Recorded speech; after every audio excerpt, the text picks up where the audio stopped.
porque siempre es mejor encender una luz que maldecir la oscuridad. La Buena Semilla, haciendo escuela desde la radio.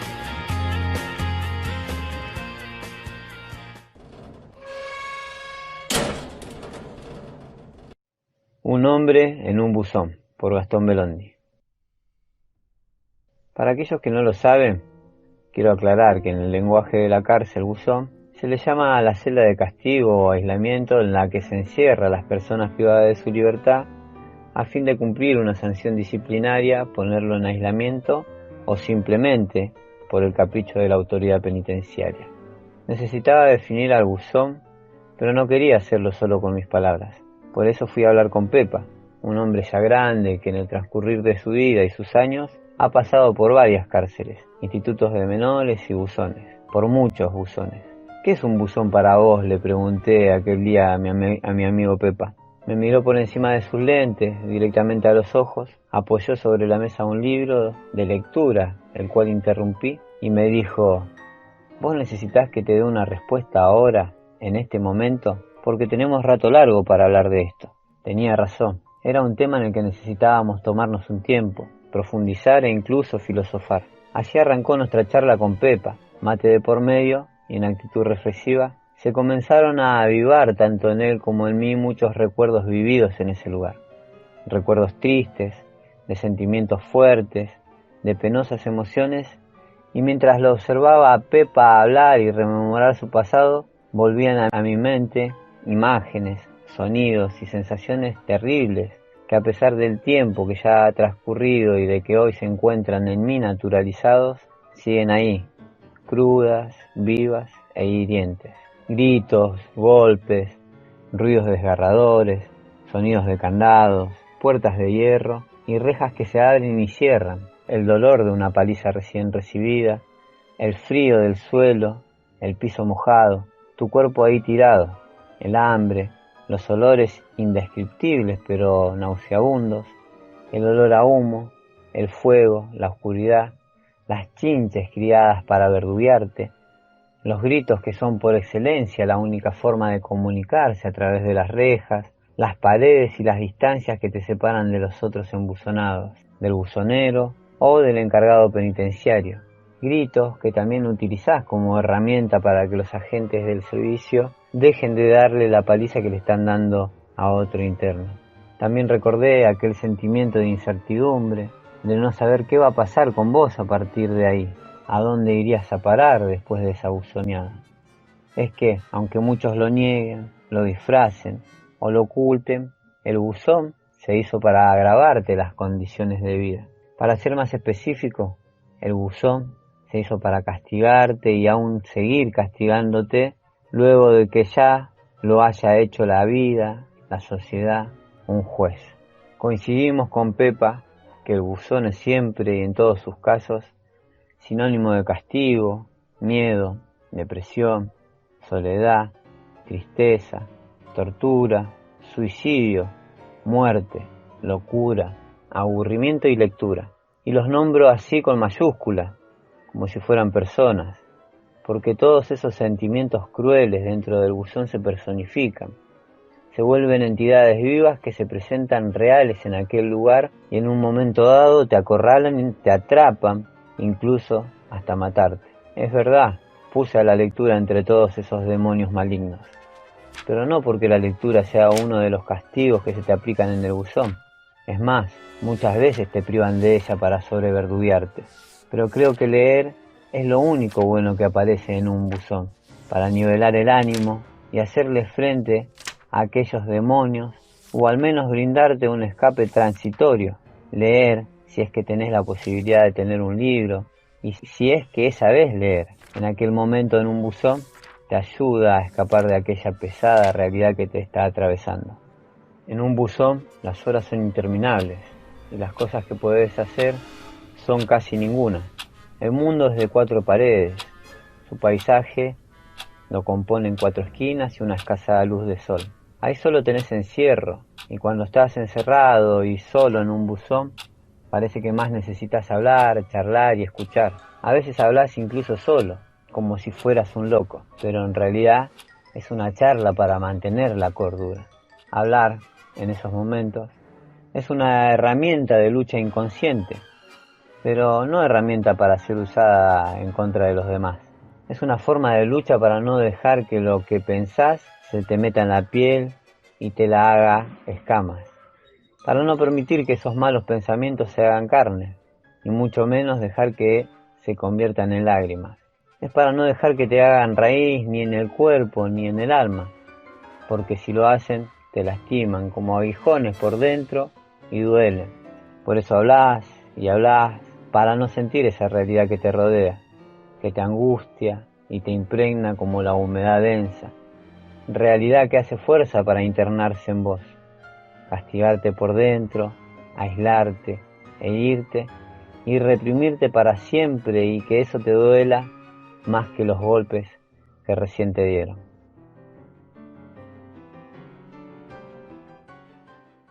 Mi nombre es Gastón Belondi, estoy detenido hace más de 12 años en la unidad número 9 de La Plata por un delito contra la propiedad. Soy actualmente estudiante de abogacía, militante de La Reja y bueno, gracias por permitirme estar en este espacio para contarles un poco sobre un humilde libro que escribí, que lo nombré Un hombre en un buzón. Gracias. Gracias, Gastón, por compartir este fragmento de Un hombre en el buzón. Te doy la bienvenida a La Buena Semilla, este programa que realizamos para nuestros estudiantes en contexto de encierro, y también la bienvenida a Micaela Pacheco, que forma parte del voluntariado La Reja de la Universidad Nacional de La Plata. Bienvenida, Micaela. Muchas gracias. Contame, Gastón, cómo surgió este texto. Había llegado a un pabellón universitario y bueno, y yo, amante de la lectura, encontré una biblioteca que estaba prácticamente abandonada, ¿no? Y me pareció, la verdad, que atroz. Prácticamente no tenía libros y los libritos que tenía eran viejitos.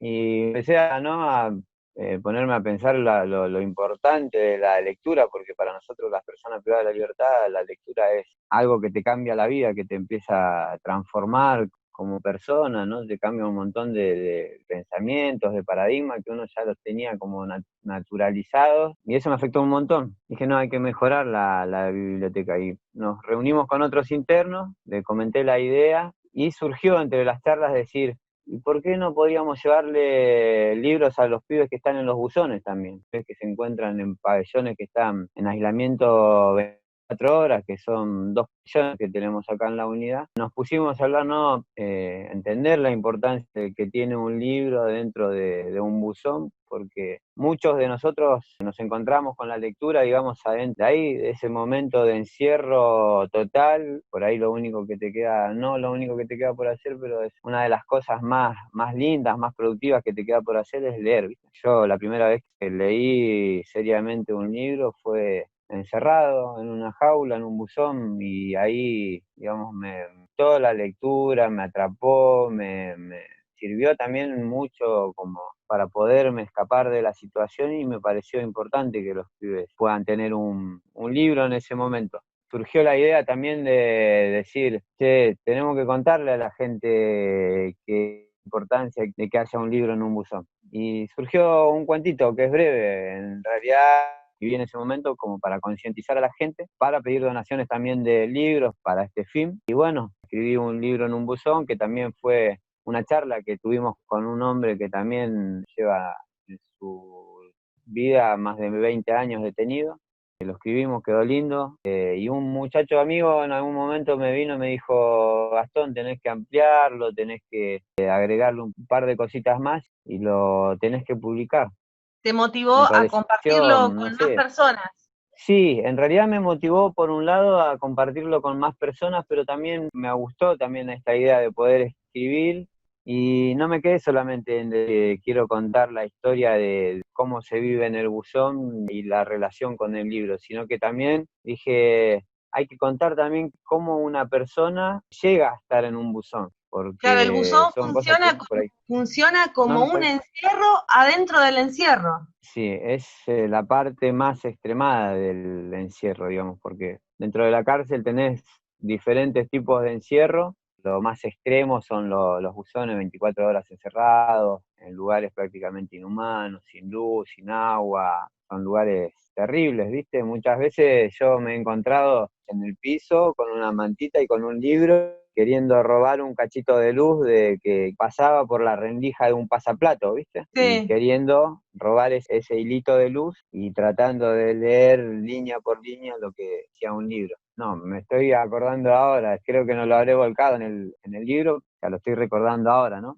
Y son Qué cosas que vos decís. significativo, ¿no? Eso del rayito de luz para poder continuar con la lectura. Vos me estás hablando de la Unidad Penitenciaria 9 de La Plata. En ese espacio vos participaste de la escuela o ya habías terminado tus estudios. ¿Cómo fue tu trayectoria en ese lugar? En la unidad 9 de La Plata, yo ya llegué siendo estudiante universitario, ¿no? Ya había empezado en otra unidad, en la unidad 35 de Magdalena. De un día para otro me trasladaron de vuelta a 500 kilómetros del ámbito universitario, me volvieron a llevar de vuelta al campo y mediante un poco de lucha, un poco de acompañamiento de los compañeros de la facultad, me volvieron a restituir al ámbito del radio universitario. Y llegué a la unidad 9, digamos, un sistema muy copado porque la universidad tiene mucha injerencia acá adentro. Así pude conocer a los compañeros de La Reja, se presentó un día con una charla de educación cívica y derechos humanos. Empecé a participar porque me interesaba la temática y La Reja tiene una forma de enseñar distinto, es más dinámico, es más humano, es más, viste, a mí me llamó mucho la atención eso porque no se ve, creo que fue una de las pocos talleres que yo participé que se da. Muchas veces te vienen y te quieren enseñar, así como yo soy docente y vos sos alumno, o incluso muchas veces sentís eso de que yo soy docente y vos sos preso. Yo te enseño, vos escuchame, e incluso por ahí vos le querés decir, agregar algo al profesor, y te cortan, siguen con su clase. Esto no, los compañeros, la clase más dinámica, más humana. Creo que son una de las pocas clases que yo veo, las compañeras dando, los compañeros saludando uno por uno a cada uno de los alumnos. Eso digamos, me atrapó mucho, ¿no? El componente Y bueno, humano, después ¿no? Del grupo, un grupo de personas comprometidas con empatía, ¿no? Me parece que la empatía es clave en estos espacios y que cuando eso no existe, el vínculo educativo no se puede enseñar nada sin antes establecer este vínculo que tiene mucho que ver con la empatía, con ponerse en el lugar del otro, en un plano de igualdad, ¿no? Porque es cierto lo que vos decís, a veces puede suceder que el docente llega como con esta idea de que yo te voy a iluminar, vos tenés que escucharme, y en realidad, desde mi experiencia también lo digo, me doy cuenta siempre de que los dos estamos aprendiendo todo el tiempo y en contextos de encierro mucho más. No sé, Micaela, por ahí vos podés contar también esto desde tu experiencia como militante en este espacio de La Reja. ¿Cuál es tu mirada sobre este tema? ¿Y cómo llegaste a conocerlo a Gastón y ahora están involucrados en este proyecto en común, ¿no? La misma causa. Sí, quizá primero comentar un poco, me presento, bueno, como había dicho, mi nombre es Micaela Pacheco, soy militante de La Reja, un voluntariado universitario que nace a partir de una propuesta en 2014 del Ministerio de Educación de Nación, donde se hizo una presentación para proyectos de voluntariados. A partir del año 2014 es que estamos transitando distintas unidades penitenciarias del radio de La Plata. Pero así también tuvimos participaciones en unidades como la 24 y la 31, que son dentro de lo que es Complejo Florencio Varela, llevando charlas en el transcurso del año 2019. Lo que acercamos a las unidades penitenciarias es, como decía Gasti, un proyecto que damos en llamar Educación Cívica, un taller de Educación Cívica y Derechos Humanos. Somos un grupo interdisciplinario y heterogéneo porque tenemos profesionales y estudiantes de distintas carreras universitarias, como por ejemplo lo que es Derecho, compañeros y compañeras de otras ramas, por ejemplo, no sé, Sociología, Historia, Comunicación Social, Trabajo Social, Ciencias de la Educación. También quería comentar un poco acerca del nombre, ¿no?, de nuestro voluntariado, porque es algo que le llama mucho la atención a los pibes y las pibas que nos preguntan por qué La Reja, que es en honor a un Francisco Pacurondo, a un poema que escribió que se llama La verdad es la única realidad, el cual fue escrito en su paso por la cárcel de Villa Devoto en el año 73 como preso político. Traemos un fragmentito que lo voy a leer, que dice: del otro lado de la reja está la realidad, de este lado de la reja también está la realidad, la única y real es la reja, y que tiene que ver con esto, ¿no? De que nos planteamos y que entendemos que tenemos, que transitamos y que somos producto de distintas realidades, que a partir de este voluntariado es la forma que tenemos de que nuestras realidades coexistan. Entendemos a la educación primero como un derecho humano fundamental, pero no solamente como un derecho humano fundamental, sino como un derecho humano llave, en tanto y en cuanto nos permite el acceso y el conocimiento, ¿no? Y el ejercicio de otros derechos. Por eso es que se vuelve tan importante, y sobre todo en el ámbito del contexto de encierro, donde muchas veces se plantea como un privilegio. Además, entendemos que la educación en contexto de encierro tiene que consolidarse como una política restitutiva de derechos para una parte de la sociedad, porque en esto está la idea, ¿no?, de se lo persigue y se lo encierra, y que son los que hoy colman las cárceles argentinas, porque es la realidad. Y bueno, también eso, como una política de restitución de derechos a esta clase social que, en términos de accesibilidad, siempre tuvo múltiples vulneraciones. Entendemos que la educación es liberadora, por un lado, nos permite crear un pensamiento crítico, pensar de otra manera, es decir, pensar nuevas ideas ante lo desigual y analizar la realidad de donde nos paramos de una manera distinta. ¿Qué tiene que ver con esto que decías vos, Lorena, de una mirada empática, ¿no? Quizá la educación formal se plantea como un vínculo mucho más distante, mucho más frío entre docente y estudiante. Me interesaba lo que planteabas con respecto a la educación como un derecho llave y una puerta hacia la restitución de otros derechos. A veces el acceso al espacio educativo permite pelear por garantizarse otros derechos desde ese lugar de la escuela. Voy a contar algo que tiene que ver ahí con la unidad 9 que están haciendo los chicos del pabellón 4, que es el pabellón universitario, que es una propuesta desde hace 2 meses de lo que es un conversatorio por la paz social y la justicia en cárceles, que se plantea como un espacio donde asisten distintos actores sociales, y la idea es encontrarse con las distintas personas del pabellón y hablar de modos de resolución de conflictos, modos de lucha también, que no sean violentos, que tiene que ver, ¿no?, con ganarle una pelea al sistema, un sistema que espera de ellos nada más que violencia, y responder es decir, organizarse y decir, bueno, busquemos otro método de lucha. Continuamos ahora con la segunda parte de la entrevista con Gastón y Micaela, militantes del voluntariado La Reja. Gastón, te quería preguntar qué significa pertenecer al pabellón universitario. ¿Quiénes pueden acceder al pabellón universitario? Imagínate que en la unidad ahora somos alrededor de 250 internos, y solamente hay lugar en el pabellón para 40 internos. En realidad hay lugar porque son 26 celdas. En estos pabellones, digamos, por la modalidad de estudio, sería una sola persona por celda. Lo que hacemos es, hacemos lugar a otros compañeros y estamos de a 2 normalmente. Básicamente lo que tenés que hacer es demostrar actitud para el estudio, que vamos a convivir, digamos, en un ambiente de estudio. ¿Qué significa eso? ¿Qué pautas de convivencia son las que hay que respetar en un pabellón universitario? Para los que nos están escuchando y no saben que dentro de algunas unidades existen estos espacios para estudiantes que están privados de su libertad. Claro, son pautas más que nada de convivencia, de decir el respeto por el estudio del otro, la convivencia para que el otro pueda estudiar en tranquilidad, digamos. Normalmente acá la música no se escucha fuerte, no vas a escuchar música de noche porque hay muchos compañeros que estudian de noche. Está la vida, digamos, del pabellón universitario se rige, digamos, para que haya un ambiente de estudio más que nada.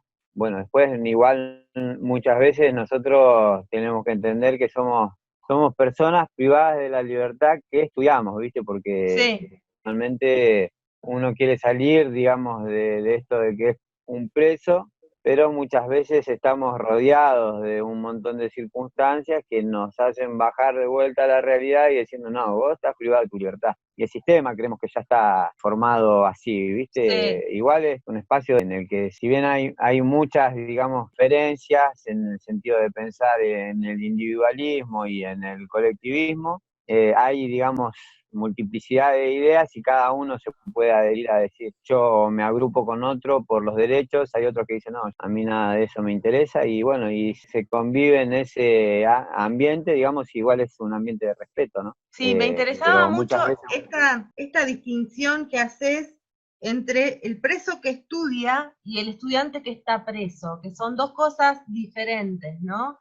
Y por otra parte, esta conciencia de lo colectivo que nace también de la militancia en estos espacios como el de la reja, ¿no? Porque tal vez, capaz, antes de vincularse con estos grupos, tu pensamiento o el de otros puede ser también más orientado al individualismo, ¿no? ¿Qué opinás vos?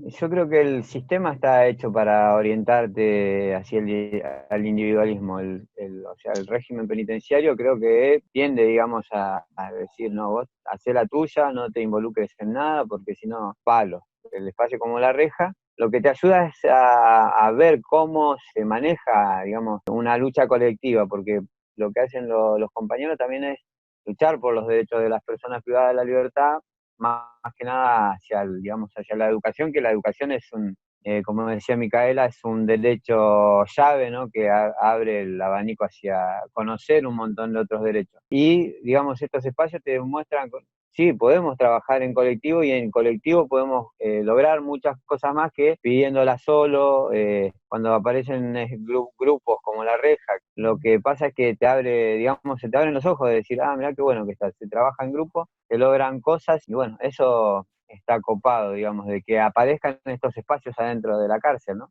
¿Y qué es lo que te motiva a continuar con esta militancia que de alguna manera es replicar lo que vos aprendiste, lo que vos pudiste experimentar y acercarlo a otros compañeros? Mi participación en La Reja básicamente se fue dando de forma así paulatina, creo que no fue algo meditado de decir quiero participar en una agrupación o nada por el estilo. Empecé a conocer a los compañeros de La Reja que venían a traer este taller de educación cívica y derechos humanos y me llamó mucho la atención desde un principio, digamos, esto de que la forma en que la que se enseñaba, el trato con las personas privadas de la libertad, que por ahí no se hacía una diferencia. Éramos todos iguales, éramos todos participantes de un grupo en el que se hablaba sobre un tema, se abría un debate, pero no teníamos eso de decir estudiante, alumno, profesor, sino que era algo más En un plano de igual. igualdad, digamos. Claro, imagínate que yo participé en un montón de talleres, como te contaba, de clases así, y esto, la calidez también con la que te trataban los compañeros, me parecía algo sorprendente, la dinámica, ¿me entendés? La forma de incluir, que básicamente era como que nos sentíamos amigos con los compañeros, pero aparte aprendíamos en un montón de debates. Yo teníamos muchos, ¿no? Nos empezamos también a deconstruir con el tema de, por ejemplo, del tema de, bueno, de la violencia de género, todas esas cuestiones. Nosotros, o sea, entre debates, charlas, discusiones incluso, porque teníamos dos posturas, incluso yo decía aborto no en algún momento, y estas charlas, viste, te empiezan a hacer entender un montón de cuestiones que te hacen romper un montón de cosas que uno por ahí se piensa que son naturales, pero no son naturales, vienen impuestas. Me hizo sentir incluido, como decía Mica, yo por ahí ya siempre tuve esta idea de decir, che, estaría bueno hacer estas cosas, y intentaba por ahí dentro de mi individualidad tratar de hacer algo para ayudar al otro. Yo por ahí pensando en estas cosas, digo, por ahí darle una mano a los pibitos que por ahí tienen la posibilidad de rescatarse, ¿viste? Qué bueno sería, ¿no? Poder trabajar con esos pibes y que esos pibes por ahí tengan una oportunidad y bueno, y demostrarle que por ahí hay otra forma de vida, otra forma de ver la vida. Bueno, lamentablemente Sí. esto se vio, yo estaba trabajando con los chicos, ya habíamos organizado con, digamos, los que están encargados del pabellón de menores adultos, que son chicos de entre 18 y 21 años, que prácticamente lo ves y son nenes, ¿no? Nos agarró justo la pandemia y no lo pudimos llevar adelante, pero está todavía la idea, está medianamente estructurado y se está pensando en hacer un taller virtual, ¿no? Con los compañeros de La Reja estamos tratando de emprender eso. Yo capaz quería agregar ahí a esto que decía Gasti, y que hablaban del tema de la inclusión y de cómo también los pibes y las pibas perciben el taller de La Reja, porque nos ha pasado, ¿no? También un montón de veces de que nos han dicho como me pude conocer con gente que vivía en el mismo pabellón y que no sabía ni el nombre, ¿no? Quiero resaltar 3 cuestiones respecto de esto, ¿no? Al momento de planificar nuestros talleres, entendiendo que primero que no todas las unidades son iguales, porque a veces vamos a unidades de mujeres, ¿no? Podemos trabajar con un grupo de mujeres que trabajar con un grupo de hombres privados de la libertad, y mismo, no es lo mismo trabajar con una población, con un pabellón de población, no es lo mismo trabajar con un pabellón universitario, ¿no? Se plantean otras cuestiones, es un intercambio, se plantea como un debate. Y en esto tiene que ver, primero, entender que los procesos educativos son distintos, y bueno, por último también remarcar nuevamente la educación emancipadora, y que también significa un ejercicio de quitarnos los prejuicios, ¿no? Ayer hablábamos con Gasti esta cuestión de que no solamente la persona que entra, el actor social, digo, ¿no? Que entra a la unidad penitenciaria a brindar un curso, tiene ciertos prejuicios, sino que las personas privadas de la libertad también tienen prejuicios para con nosotros, ¿no? Sí, también me parecía importante esto que remarca Gastón, retomar que a él le interesa no solo trabajar con personas privadas de la libertad, digamos con el pabellón universitario, sino cómo empieza a darse cuenta uno en este camino que a veces cuando nos encontramos frente a un estudiante en contexto de encierro, sentimos que llegamos tarde, que esa persona con otras herramientas antes hubiera tenido otro destino tal vez, ¿no? ¿Qué opinas vos de esto, Gastón? Sobre eso pienso que muchas veces esto de por ahí analizarme yo, analizar mi vida, y muchas veces también orientado por la lectura, ¿no? Por una de las cosas que uno por ahí aprende en la escuela, cosas que por ahí aprende en la universidad y que por ahí antes de caer detenido no sabía, que te empiezan a abrir los ojos, te empiezan a ampliar un poco la mirada y decir, sé qué diferente hubiera sido si me hubiera criado en otro contexto, qué diferente tal vez hubiera sido si hubiera tenido más educación, si hubiera tenido más contención, si me hubiera incluido tal vez un poquito más. Digo, capaz que qué diferente hubiera sido mi vida, ¿no? Y es como que uno dice, yo ya estoy no perdido, pero es como que ya no, o sea, yo ya la sufrí. Y decirle la posibilidad de evitarle todo ese sufrimiento a otros me parece buenísimo, y por ahí evitar que esos chicos tengan que pasar a ser el día de mañana o seguir viviendo la cárcel, ¿entendés? Con todo lo que ello conlleva, ¿no? Porque cuando hablamos de vivir la cárcel, significa, o sea, sufrir violencia, sufrir encierro, el sufrimiento de tu familia, que muchas veces no tiene por qué estar sufriendo por tus errores y que paga una condena a la par tuya, los hijos también muchas veces, los hijos como sufren, y como muchas veces también se replica este sistema de la ausencia del padre de familia, y decir cómo podemos tratar de dar esa cadena, y es la educación la que va a poder darle las herramientas a esos chicos para que se rescaten. Pienso que muchas veces esto se podría evitar, digamos. La familia es una de las principales afectadas. Hoy en día, imagino yo, ¿no? Que somos alrededor de 40.000 detenidos en la provincia de Buenos Aires, y estamos hablando de que ese número se puede multiplicar por 3, por 4, por 5, que son todo el núcleo familiar, que sufren la condena a la par de uno. Proteger a los chicos antes de que lleguen a la cárcel. Si llegan a la cárcel, tratar de ayudarlos para que, digamos, el día que mañana que recuperen la libertad no tengan que volver de nuevo. Entiendo lo que planteas respecto al acompañamiento de las personas antes, durante y después, en este caso, ¿no? ¿Cuáles son las intervenciones del Estado para evitar que el destino sea la cárcel y que la solución a los conflictos además sea la cárcel? Bueno, un debate largo. Yo rescato en este caso lo positivo de estos espacios como La Reja. Celebro la posibilidad de que haya un voluntariado donde los estudiantes y profesionales de la universidad puedan acercarse a estos espacios, y también la posibilidad de la participación de las personas que están detenidas en ese lugar. ¿Qué estás estudiando ahora, Gastón? Soy estudiante de abogacía, estoy en el segundo año, cuesta mucho estudiar en contexto de encierro por un montón de cuestiones, pero vamos bien.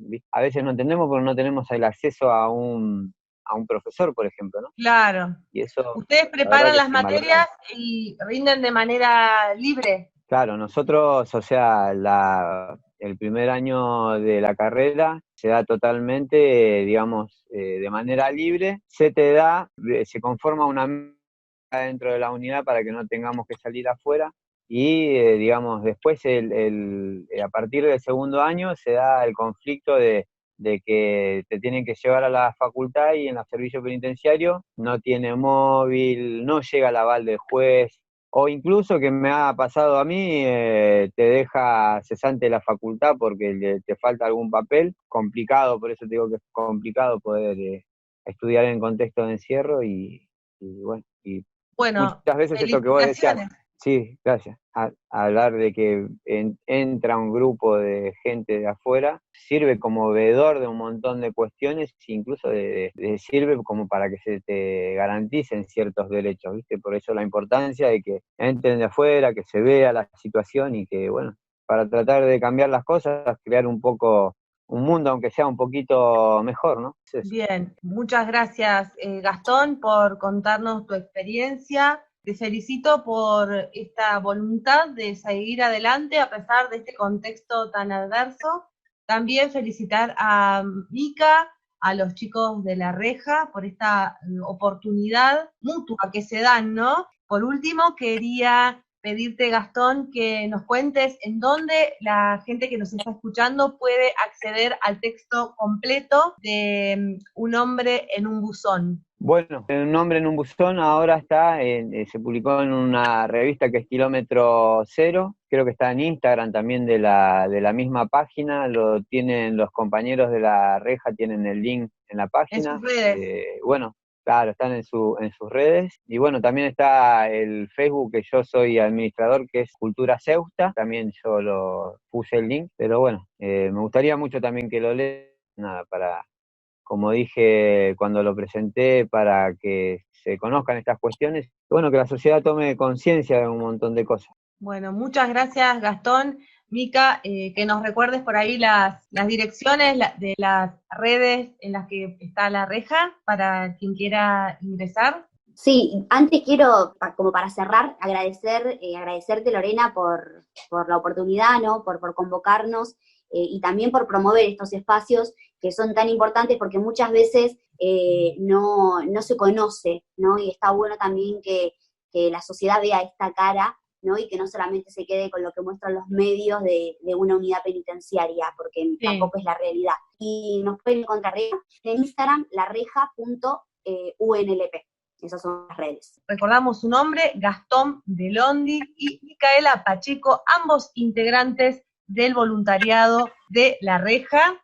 Gracias a los dos chicos, un placer haberlos tenido en La Buena Semilla, y a nuestros oyentes les recordamos que esta entrevista va a quedar cargada en nuestro canal de YouTube para que puedan acceder en cualquier momento. Muchas gracias, chicos. Gracias. No, gracias a vos, Lorena, gracias.